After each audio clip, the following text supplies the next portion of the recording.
Gerald, mukhang nakakalata na si Gina. Kahapon, kinorner niya ako. Pilit pinapaamin sa akin lahat ng nalalaman ko. Awang-awa na ako kay Gina, pero hindi naman kita kayang ilaglag. Bro, sorry ah. Pati ikaw tuloy nakakapagsinungaling ng dahil sa akin. Yun na nga, hindi ko na alam hanggang kailan ko pa kaya magpanggap na wala akong alam. Tapos si Betsy panay nang lapit sa'yo, baka naman matukso ka ulit. Hindi na mangyayari yun. Minsan na ako nagkamali. Ayoko na maulit yun.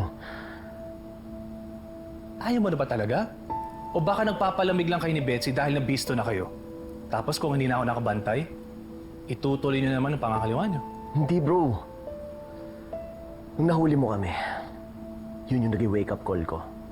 Noong una ako, natakot ako na may expose na kami. Pero higit sa takot, natauhan ako. Na-realize ko na walang ibang mahalaga sa akin, kundi ang asawa ko at ang anak ko. Kaya gagawin ko ang lahat para makabawi at mag-umpisa ulit kami ng bawi ni Gina.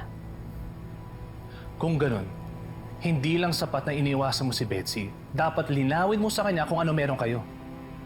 Ano? Hiwalay na ba kayo? Hindi, di ba? Eh di parang niloko mo pa rin si Gina. Gerald, hanggang kailan mo ba gagagawin at lolokohin si Gina? Alam kong malaki ang kasalanan ko. Pero hindi ko sinasadya yun. Oo, nagkamali ako, pero hindi ko ginusto na saktan si Gina. Dami mong palusot. Ang sinasabi ko lang, patunayan mo nagsisisi ka na. Oo, talagang nagsisisi ako. Kaya tatapusin ko na yung sa amin ni Betsy. Makikipaghiwalay na ako sa kanya.